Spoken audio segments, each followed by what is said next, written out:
तो दोस्तों कैसे आप सभी। मैं आशा करता हूँ आप सब बिल्कुल ठीक होंगे। दोस्तों क्षमा कीजिएगा, कहानियां आने में देरी हो गई। सच कहूँ तो मुझे भी अच्छा नहीं लगता, पर क्या करें, कई बार वक्त और हालात सब एक जैसे नहीं होते। बस इतना समझ लीजिए कि आप लोग हैं तो कहानियां हैं। बाकी दोस्तों, अगर आप भी चाहते हैं कि मैं भी आपकी कहानियों को अपनी आवाज़ दे सकूं, तो दोस्तों कहानियां सुनने के बाद आप मुझे इंस्टाग्राम पर मैसेज कर सकते हैं। मेरी आईडी है महेश आर्या यूट्यूबर। कहानियों के बाद मैं आप सबको वहीं मिलूंगा। तो दोस्तों बिना देरी किए जल्दी से अपने अपने हेडफोन लगाएं और शुरू हो जाए मेरे यानी महेश के साथ।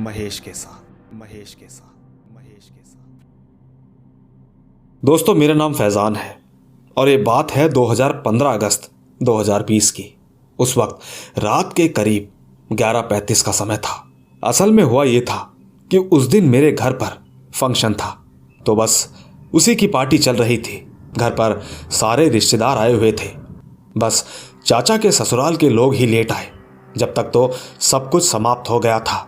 वैसे मेरे घर से चाचा के घर का रास्ता सिर्फ 2 किलोमीटर दूर है। हाँ, पर रास्ते में 2 कब्रिस्तान मिलते हैं, जहाँ एक छोटा कब्रिस्तान है और एक बड़ा। मुझे चाचा के ससुराल वालों के लिए खाना लेकर जाना पड़ा। मैं और मेरी बुआ का लड़का, जिसका नाम असाद है, हम दोनों साइकिल से चले गए।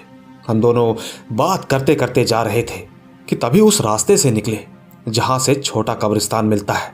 वहाँ ठीक उसके सामने एक बड़ा सा पेड़ भी है। जब हम लोग वहाँ से गुजर रहे थे कि तभी मैंने एक लड़की को देखा। वो लड़की पेड़ के नीचे बैठी मुंह छुपाए रो रही थी। मैंने असाद को बोला, रुको यार, ये लड़की कौन है। मैं ठीक मदद के वास्ते वहां रुका और आगे बढ़ता गया। मैंने ठीक उसके करीब जाकर पूछा कि आप कौन हैं और यहाँ क्यों बैठी हो। इतना कहकर अचानक मेरी नजर उसके पैरों पर पड़ी। मैंने तुरंत असाद को कहा, साइकिल भगा जल्दी, ये कुछ और है। दोस्तों मैंने ऐसा इसलिए कहा क्योंकि सामने ही कब्रिस्तान था और उस वक्त एकदम सन्नाटा पड़ा था। हम दोनों आगे ना जाते हुए वापस घर की ओर लौटने लगे कि तभी रास्ते में चाचा के ससुराल वाले मिल गए। मैं इतना ज्यादा डरा हुआ था कि मैंने उन्हें खाना पकड़ाया और चुपचाप वहां से निकल गया। बस इतना कहा कि मुझे कुछ जरूरी काम है। बाकी दोस्तों कहानी मेरी छोटी है लेकिन एकदम सच्ची है।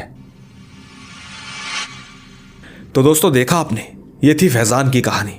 दोस्तों आपको क्या लगता है कि फैजान ने जो कुछ भी बताया, क्या उसमें जरा सी भी सच्चाई है? नीचे कमेंट्स में जरूर बताइएगा। बाकी मैं ले चलता हूं आपको हमारी आज की दूसरी कहानी की तरफ। आइए सुनते हैं। दोस्तों मैं पंजाब की रहने वाली हूं। 2020 में मेरे दिल की परेशानी की वजह से मुझे डॉक्टर ने ऑपरेशन करने को कहा। वैसे ऑपरेशन के बाद पूरा 1 महीना मुझे डॉक्टर ने आराम करने को कहा। एक बात और, मेरे पिताजी जब हम छोटे थे तब ही नहीं रहे थे। माँ को भी 4 साल हो गए, वो भी गुजर गई। अब मेरी सेवा कौन करता? तो ठीक अहमदाबाद में मेरी मौसी रहती है। उन्होंने उस वक्त मुझसे कहा कि बेटा यहाँ भी बहुत बड़े और अच्छे हॉस्पिटल हैं, तो एक काम कर, ऑपरेशन यहाँ करवा ले और 1 महीना हो या 2 महीना मेरे घर पर ही आराम कर, मैं तेरी सेवा करूंगी। तो दोस्तों ठीक मैंने 2020 दिसंबर को ऑपरेशन करवाने का सोचा और मैं अहमदाबाद गुजरात चली गई। साथ ही एक बात आपको ये बता दूं कि मेरी मौसी अहमदाबाद में न्यू नरोदा में रहती है। वहाँ ज़्यादा बस्ती आबादी नहीं है, बल्कि थोड़ा जंगल जैसा है। खैर वहाँ पहुंचकर मेरा ऑपरेशन हो गया और मौसी मुझे अपने घर लेकर आई। सच कहूँ तो उस वक्त मेरी हालत बेहद ख़राब थी।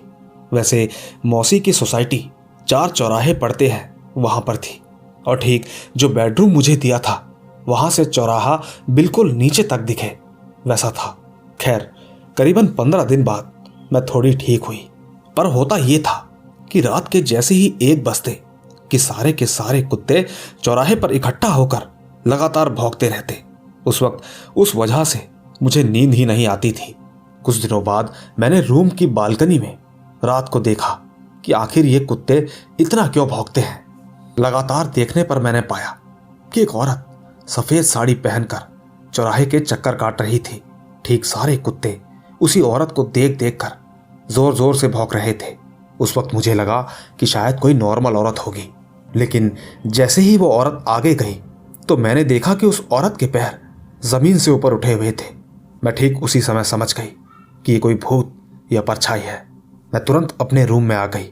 सच कहूँ तो मुझे वैसे ही बचपन से ये सब कुछ दिखते ही हैं, पर मैंने ये बात घर में किसी से नहीं कही। दिन बीतते गए। मैं हर रोज रात को उस औरत को 1 से 2 के बीच देखती। एक दिन ऐसे ही उस औरत की नज़र मेरे ऊपर पड़ी। हालांकि मौसी का घर 4th फ्लोर पर था, फिर भी उसने मुझे घूर घूर कर देखा। मैं बहुत ज़्यादा डर गई। अगले दिन मैंने मौसी और मौसा जी को सब कुछ बता दिया। मौसी ने मुझसे कहा कि तूने गलत किया, अब पता नहीं वो क्या करेगी।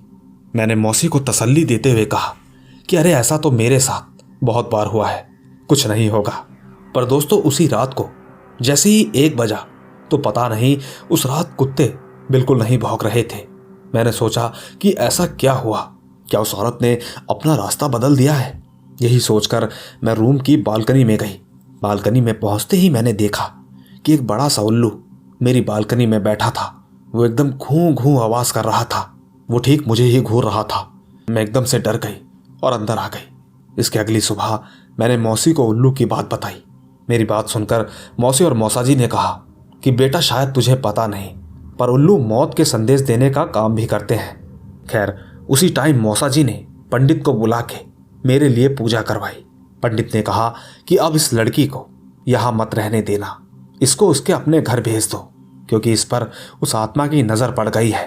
दोस्तों इसके बाद मैं अपने घर वापस आ गई। साथ ही इसके बाद मेरे साथ ऐसा कुछ भी नहीं हुआ। हाँ, पर एक कहानी मेरे पास और है जो कि मैं आप सबको बताना चाहती हूँ। साथियों मेरी एक फ्रेंड थी अनु। हम साथ में ही पले बढ़े। वैसे वो दिखने में इतनी खास नहीं थी, मगर उसके सपने काफ़ी बड़े थे। खैर जब हम बड़े हुए तो वो हमेशा बोलती थी कि देखना मेरा जीवन साथी पैसे वाला होगा। उस वक्त हम सब फ्रेंड्स उसके ऊपर बहुत हंसते थे, क्योंकि अनु वैसे तो बहुत ही गरीब घर से थी। उम्र होने के बाद घर वाले उसकी शादी करवाना चाहते थे। अनु को काफ़ी लड़के देखने आए, पर वो बार बार हर लड़के को ठुकरा देती। वो अक्सर अपनी माँ को बोलती कि अमीर घर का लड़का देखो, लड़का चाहे कैसा भी हो, बस खूब पैसे वाला होना चाहिए। दिन बीतते गए। फिर एक दिन अचानक हमारे यहाँ जो कोर्ट है वहाँ के जज का रिश्ता आया। जज अनु से उम्र में काफ़ी बड़ा था और उसको पहले से 5 बच्चे भी थे। अनु ने बिना सोचे समझे उसको शादी के लिए हाँ बोल दिया। अब जब मुझे ये सब कुछ पता चला तो मैं उसे समझाने के लिए उसके पास गई। मैंने अनु से कहा कि देख ये आदमी तेरे से उम्र में काफ़ी बड़ा है और ये भी देख कि उसके 5 बच्चे हैं। अनु ने मुझसे कहा मुझे पता है, लेकिन ये देख कि वो शहर में काफ़ी पैसे वाला है। दोस्तों अनु कुछ सुनना नहीं चाहती थी। उसने ठीक कुछ दिनों बाद उससे शादी भी कर ली। अब दोस्तों बात तो ये थी कि वो जज तो था ही, लेकिन साथ में उसका प्रॉपर्टी का बिजनेस भी था। हालांकि अनु को वो बहुत खुश रखता।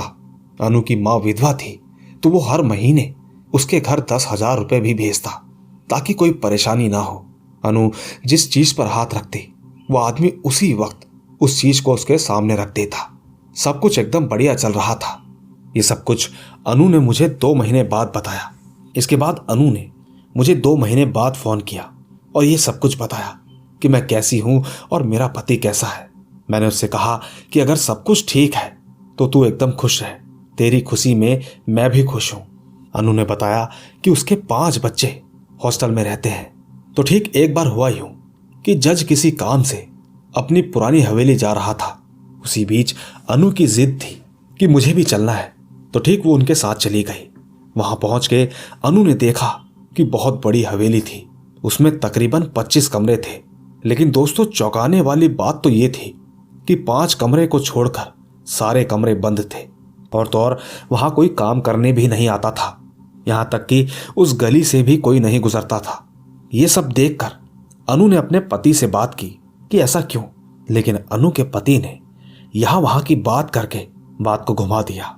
अब दोस्तों हुआ ये कि जज के पास एक लड़का हमेशा रहता था जिसका नाम विनोद था। वो कोर्ट के सारे काम में हेल्प करता था और वही ठीक कभी कभी हवेली भी आता था। इसी तरह एक बार अनु ने मौका देख अनु ने विनोद से पूछा कि उस हवेली में कोई क्यों नहीं आता और सारे कमरे भी बंद है, ऐसा क्यों। विनोद ने कहा कि मालकिन आप इन सब में मत पड़ो, मैं बस इतना कहूँगा कि जितना जल्दी हो सके आप लोग भी काम निपटा के यहाँ से चले जाओ। दोस्तों, ये जवाब सुनकर अनु के मन में शक पैदा हुआ, पर वो करती भी तो क्या करती, क्योंकि हर रोज उसका पति हवेली की चाबी लेकर चला जाता था। दिन गुजरते गए, पर एक दिन ऐसा आया कि जल्दबाजी में वो चाबियां ले जाना भूल गया। बस वही मौका पाते ही अनु ने हवेली के सारे कमरे खोल दिए। एक एक कर देखने पर पता चला किसी में पुराने बर्तन थे तो किसी में फर्नीचर। इसी तरह हर कमरों में कुछ ना कुछ मिलता रहा, लेकिन एक कमरे में बड़ी सी तस्वीर थी। अनु को लगा कि शायद ये जज की पहली बीवी होगी। बस यही सोचकर उसने उस तस्वीर को बाहर निकाला और उसकी अच्छी सफाई की। उसने ठीक उसे लिविंग रूम में रख दिया। फिर शाम होते ही जब उसका पति हवेली में आया तो उसने पहली बीवी की तस्वीर देखी तो वो बहुत ज्यादा गुस्सा हो गया। उसका गुस्सा इतना ज्यादा था कि उसने अनु से कहा कि ये तूने क्या कर दिया, तूने अनर्थ कर दिया, मालूम भी है तुझे। अनु लगातार पूछती रही, लेकिन जज ने उस बारे में उससे कोई बात नहीं की। कुछ दिनों बाद सवेरे सवेरे अनु का पति हवेली में नीचे काम कर रहा था। कुछ फाइलें ऊपर 3 मंजिल पर पड़ी थी, इसीलिए उसने अनु को आवाज लगाते हुए कहा कि जा तू लेकर आ। अनु तुरंत फाइल लेने ऊपर गई और जब नीचे आ रही थी तब किसी ने उसे तीसरी मंजिल से सीढ़ियों से धक्का मारा। अनु सीधा ऊपर से नीचे तक आ गिरी। ऐसा उसके साथ उस दिन 3 से 4 बार हुआ। अनु को यही महसूस हुआ कि किसी ने उसको धक्का मारा है। हालांकि इतनी बार गिरने के बाद वो काफी घायल हो गई थी। इसके बाद अनु का पति दूसरे ही दिन एक पंडित को बुला लाया। पंडित के आते ही उसने कहा कि मेरे घर में कुछ अनर्थ हो रहा है। पंडित ने अनु से पूछा कि तुम कहाँ से गिरी? अनु ने इशारा करते हुए कहा वहां से। इसके बाद जब पंडित ने उसी जगह पर मतलब उसी सीढ़ियों पर हाथ रखा तो ठीक पंडित को इतना जोर का झटका लगा कि जिससे वो काफी दूर जा गिरा। इसके तुरंत बाद ही उन्होंने पूजा शुरू की और ठीक जब पूजा खत्म हुई तो पंडित ने जज को कहा कि तुम्हें पता भी है कि तुम्हारी बीवी की आत्मा इस हवेली में आज भी है और ठीक तुम्हारी नई बीवी ने उस तस्वीर को बाहर निकालकर बहुत बड़ी गलती की है। पंडित ने कहा कि आपको यहाँ रुकने की जरूरत नहीं है, तुम दोनों आज रात ही यहाँ से निकल जाओ। इसके बाद उसी रात को अनु और उसका पति जल्दी से वहां से निकल गए। अनु को तो कुछ भी समझ नहीं आ रहा था। रास्ते भर वो यही सवाल पूछती रही कि ये सब क्या है, मुझे अपनी बीवी के बारे में बताओ। आखिरकार जज ने अपनी चुप्पी तोड़ी। उसने कहा कि मेरी बीवी लास्ट बच्चे को जन्म देते ही गुजर गई। मैंने उसे बचाने की बहुत कोशिश की और तो और मैं कर भी क्या सकता था। उसके जाने के बाद मैंने 3 शादी और की, लेकिन मेरी बीवी की आत्मा ने सबको डरा डरा कर भगा दिया। ठीक जब मैंने तुझसे शादी की तब से मैं खूब तरक्की करता गया। हाँ, पर मैंने ये कभी नहीं सोचा था कि ये तेरी भी जान की दुश्मन बन जाएगी। तेरी कुंडली पंडित ने देखकर हमारी शादी करवाई थी। उसने कहा था कि इसकी कुंडली बहुत अच्छी है, अगर तू उससे शादी करता है तो खूब तरक्की करेगा। नहीं समझ आता कि अब मैं क्या करूं। दोस्तों, अनु ने कहा कि आप फिक्र मत कीजिए, मैं आपके सुख दुख में हमेशा साथ दूंगी। बस वो दोनों चलती कार में बातें कर ही रहे थे कि अचानक से उनकी गाड़ी का बहुत जोरदार एक्सीडेंट हो गया। लेकिन ताज्जुब की बात तो ये थी कि उसके पति को जरा सी भी खरोच नहीं आई। गाड़ी की हालत देखकर ऐसा लगता था कि शायद ही कोई इसमें बचा होगा। नहीं मालूम कि क्या यह सच में उस आत्मा का प्रकोप था या महज एक इत्तेफाक। पर दोस्तों, अनु को मैं बहुत याद करती हूँ। मैं अक्सर ये सोचती रहती हूँ कि अगर अनु लालच नहीं करती तो शायद आज वो जिंदा होती। बस इतनी ही थी मेरी ये कहानी। तो दोस्तों, देखा आपने, इन्होंने अपना नाम तो नहीं बताया मगर इनकी कहानी वाकई लाजवाब थी। बाकी आपको इनकी कहानी सुनकर कैसा लगा नीचे कमेंट्स में जरूर बताइएगा। फिलहाल तब तक मैं ले चलता हूं आपको हमारी आज की अगली कहानी की तरफ। आइए सुनते हैं। दोस्तों, मेरा नाम अरमान है। मैं विपिन गार्डन दिल्ली का रहने वाला हूं। दोस्तों, आज जो कहानी मैं आप सभी को सुनाने जा रहा हूं वो आज से लगभग 6 साल पुरानी है। मैं ठीक 6 साल पहले अपने गांव गया हुआ था क्योंकि मेरे समर हॉलीडे चल रहे थे। मेरा गांव उत्तर प्रदेश मुजफ्फरनगर में है। वहां पहुंचकर सबसे पहले मैं अपनी बुआ जी से मिला। वहां पहुंचकर सब कुछ ठीक लग रहा था। एक दो दिन तो सब कुछ ठीक चला। फिर एक दिन मेरी बुआ जी का लड़का, जिसका नाम सिराज है, उसने मुझे बताया कि उसके घर से थोड़ा दूर एक कब्रिस्तान है और रात को अक्सर वहां कोई नहीं जाता। दोस्तों, उस समय मैं छोटा ही था, इसीलिए मैंने इतना ध्यान नहीं दिया। पर खैर, इसके अगले दिन रात को 9 बजे मेरे पिताजी और फूफा जी ने मेरे भाई सिराज को दुकान पर से सामान लाने को कहा। मैंने सिराज को ढूंढा, लेकिन वो घर पर नहीं था। ढूंढने पर पता चला कि वो दूसरे गांव में कुछ काम से गया हुआ था। इसीलिए मैंने कहा कि लाओ मैं ले आता हूं। पर मेरी बुआ जी, क्योंकि उन्हें पता था जो दुकान पर मुझे जाना था वो कब्रिस्तान के बगल में थी, पहले तो उन्होंने मुझे साफ मना कर दिया, लेकिन जब मैंने उन्हें मनाया तो वो थोड़ी देर में मान गई। मैंने चुपचाप पैसे लिए और घर से निकल गया। इसके बाद जब मैं दुकान के पास पहुंचा तो मैंने देखा कि दुकान बंद होने को थी। वो अंकल शटर डालने वाले ही थे कि तभी मैं दौड़ा और वहां जल्दी से पहुंच गया। मैंने तुरंत सामान लिया और इसके बाद थोड़े पैसे बचे, उसकी मैंने चीज खरीद ली। मैं ठीक वहीं पास में खड़ा होकर खाने लग गया। इतने में वो अंकल भी दुकान बंद करके चले गए। खाते खाते मुझे याद आया कि यहाँ पर बगल में एक कब्रिस्तान है, इसीलिए मैं जल्दी से वहां से निकलने लगा। चलते चलते जब मेरी नज़र कुत्तों पर पड़ी तो मैं एकदम से डर गया। ये देखकर मैंने बगल वाली गली से निकलने का सोचा। फिर मैं बगल वाली गली से निकल रहा था तो मैंने देखा कि ठीक कब्रिस्तान अब मुझसे सिर्फ 10 मीटर की दूरी पर था। मैं ठीक जल्दी जल्दी वहां से निकल रहा था, लेकिन मैं जैसे ही गेट के सामने पहुंचा कि तभी मैंने अंदर झांका। दोस्तों, आप यकीन नहीं करेंगे, क्योंकि मैंने देखा कि एक बूढ़ा आदमी एक कब्र के ऊपर बैठकर बीड़ी पी रहा था। सच कहूं तो उसको देखकर मैं बहुत डर गया और दौड़ने लगा। थोड़ी दूर दौड़ने के बाद मेरी सांस फूल गई, तो ठीक 2 मिनट के लिए मैं थोड़ा साइड में खड़ा हो गया। थोड़ी देर बाद अचानक से वही आदमी सफेद कपड़े लपेटे ठीक मेरे सामने आ गया। मैंने पास से उसका चेहरा देखा। मैंने पाया कि उसकी आंखें एकदम लाल थी और मुंह एकदम काला। ये सब देखकर मैं हिलने लायक नहीं बचा। वो धीरे धीरे मेरे पास आ रहा था। मैं इतना ज्यादा डर गया था कि मेरे हाथ से सामान छूट गया। वो आदमी मेरे एकदम करीब आने वाला ही था कि अचानक साइड से एक लाइट पड़ी, और जैसे ही मैंने साइड में देखा तो मेरी सांस में सांस आई, क्योंकि उस रोशनी के बीच मेरा भाई था जो कि बाइक पर वहां आ गया था। उसने मुझे जल्दी से बाइक पर बैठाया और सीधा घर पर जाकर ही रोका। घर पहुंचने के बाद मैंने देखा कि सब लोग परेशान थे। मेरी माँ ने मुझे देखते ही गले से लगा लिया। मैं एकदम से रो पड़ा। माँ ने कहा कि क्या हुआ, इतना लेट कैसे हो गई। फिर मैंने मेरे साथ जो कुछ भी बीता सब कुछ उन्हें बता दिया। बुआ जी एकदम गुस्से में बोल पड़ी कि मैंने पहले ही तुझे मना किया था, पर मेरी तूने कहाँ सुनी। दोस्तों, इसके बाद उसी रात मुझे बहुत तेज बुखार आया। बुखार के साथ साथ मेरी पीठ पर दर्द हो रहा था। मैंने माँ से कहा कि मेरी पीठ पर दर्द हो रहा है। उस वक्त मेरी पीठ पर एक मोटा सा लाल दाना हो गया था। इसके बाद अगली सुबह होते ही फूफा जी मुझे पास ही के एक मस्जिद में ले गए। मौलवी जी ने मुझे देखकर कुछ दुआ पढ़ी और 3 बार फूंक मारी। इसके बाद उन्होंने एक बोतल पानी पड़कर दिया और कहा कि इसे पी लो। मैंने वो पानी पिया। दोस्तों, आप यकीन नहीं करेंगे, क्योंकि जब मैं मस्जिद जा रहा था तब मुझे बहुत बुखार था, लेकिन जब मैंने वो पानी पिया और मैं बाहर आया तब मेरा बुखार गायब था। बस इसके बाद मैं कुछ दिन रुककर अपने घर वापस आ गया। सच कहूं तो तब से लेकर अब तक सब कुछ ठीक चल रहा है। बस इतनी ही थी ये कहानी।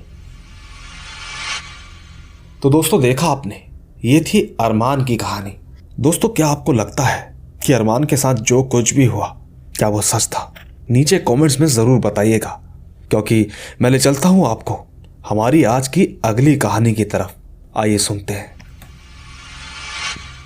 दोस्तों, मैं आज़ाद कुमार, मैं चिन्हत मालौर में रहता हूं। मैं ठीक अपनी नानी के भाई की रियल स्टोरी शेयर करना चाहता हूं। एक दिन की बात है, मेरी नानी के भाई मेडिकल कॉलेज चौक पर खड़े थे। तभी वहां पर एक पुलिस वाला आया और बोला कि इस डेड बॉडी को ले जाओ, रास्ते में डालीगंज पुल से इसे नीचे फेंक दो।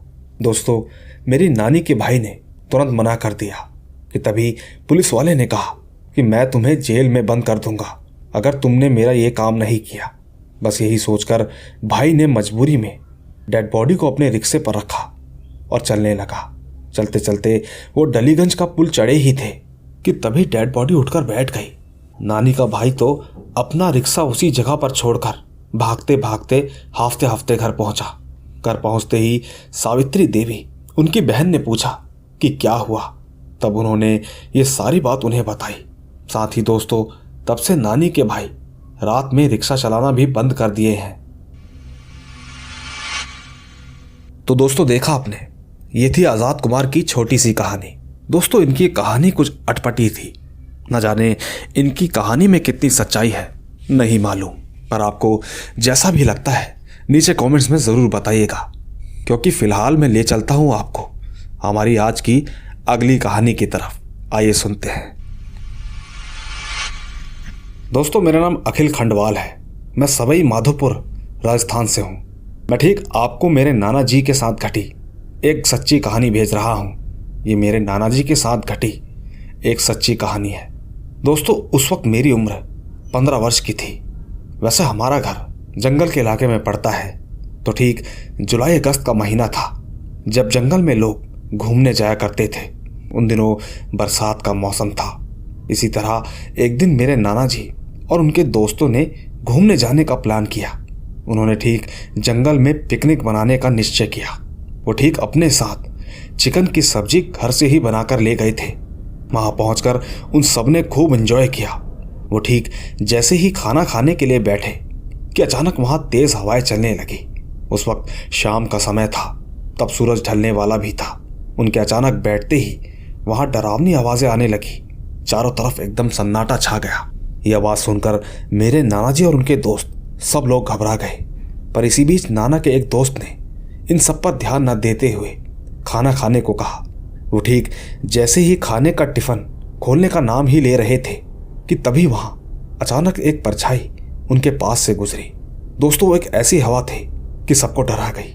वो परछाई उनसे टिफिन में रखी सब्जी मांगने लगी, पर मेरे नाना जी ने सब्जी देने से मना कर दिया और सभी दोस्त घर की ओर भागने लगे। दोस्तों, कहानी यहीं खत्म नहीं होती, क्योंकि आश्चर्य तो तब हुआ जब घर आकर टिफिन खोला तो सब्जी गायब थी। उस वक्त नाना जी सिर्फ 15 साल के थे। पर दोस्तों, वो सवाल आज भी कायम है कि आखिर सब्जी कहाँ गई, सब्जी कहाँ गई, सब्जी कहाँ गई। तो दोस्तों, देखा आपने, ये थी अखिल खंडवाल की छोटी सी कहानी, जो कि ठीक उनके दादाजी के साथ 15 वर्ष की उम्र में हुई थी। अब दोस्तों, इनकी कहानी में थोड़ा सस्पेंस तो है, पर आप लोगों के जवाब के बिना ये सस्पेंस अधूरा है। इसी के साथ मैं ले चलता हूं आपको हमारी आज की आखिरी कहानी की तरफ। आइए सुनते हैं। दोस्तों, मेरा नाम विशाल है। मैं हिमाचल प्रदेश झलोट का रहने वाला हूं। ये एक ऐसी सच्ची घटना है जो कि मेरे बहन के साथ घटी थी। मेरी बहन का नाम रितु है। उन दिनों मेरी दादी की डेथ हो गई थी और शमशान घाट की सारी क्रिया होने के बाद सब लोग घर पर आ गए थे। धीरे धीरे कुछ दिन बीत गए। मेरी बहन को दादी से बहुत लगाव था। एक दिन जब हम दादी की फ़ोटो बड़ी करवा कर लाए तो ठीक उसी रात मेरी बहन ने दादी का फ़ोटो बहुत करीब से देखा और रोने लगी। थोड़ी देर बाद वो फ़ोटो देखते देखते उसे अपने सीने से लगा बैठी और लगातार रोती रही। थोड़ी देर बाद हम सब ने खाना खाया और फ्री हो गए। मेरी बहन भी अपने रूम में सोने के लिए चली गई। थोड़ी देर बाद मेरी बहन की आंखें लग गई। उस टाइम मेरी बहन को ऐसा फील हो रहा था कि उसकी टांगे कोई खींच रहा है। जब मेरी बहन ने आंखें खोली तो पाया कि दादी उसके सामने थी। उस वक्त मानो मेरी बहन के रोंगटे खड़े हो गए थे। दादी मेरी बहन को देख के हंसे जा रही थी। ये सब देखकर मेरी बहन जोर से चिल्लाने की कोशिश कर रही थी, मगर उसकी आवाज़ निकल नहीं रही थी। पर थोड़ी देर बाद मेरी बहन ने हिम्मत करके अपनी आंखें बंद करी और चुपचाप हो गई। हालांकि थोड़े ही समय में दादी उधर से गायब हो गई। इसके बाद बहन ने थोड़ी हिम्मत करी और दरवाज़ा खोलकर सबको ये बात बताई। अगले दिन माँ मेरी बहन को एक बाबा के पास लेकर गई। बाबा ने दीदी के हाथों में काला धागा बांधा और विभूति लगाई। बाबा ने बताया कि किसी की मृत्यु हो जाने पर उसकी फोटो को इतना करीब से देख के इतना नहीं रोते। दोस्तों, उस दिन के बाद से मेरी बहन अब तक ठीक है और तो और अब उसकी शादी भी हो चुकी है। साथ ही एक सच्चाई तो ये भी है कि जब भी मेरी बहन घर पर आती है तो दादी की फोटो की तरफ कभी जाती नहीं है। बस इतनी ही थी मेरी ये कहानी। तो दोस्तों देखा आपने, ये थी विशाल की बहन की कहानी। तो दोस्तों क्या लगता है, विशाल ने जो कुछ भी बताया क्या ऐसा होना संभव है? क्या कभी किसी के साथ भी ऐसा कुछ हुआ है? बाकी दोस्तों आपको हमारी आज की कहानी में से जिसकी कहानी सबसे ज्यादा पसंद आई हो, कृपया करके उनका नाम कमेंट्स में जरूर लिखिएगा। बाकी दोस्तों मैं तो आपको यूं ही मिलता रहूंगा इसी तरह की रोमांच भरी रहस्यमयी कहानियों के साथ। बस तब तक आप अपना और अपने परिवार का ख्याल रखें। चलता हूं, बाय बाय।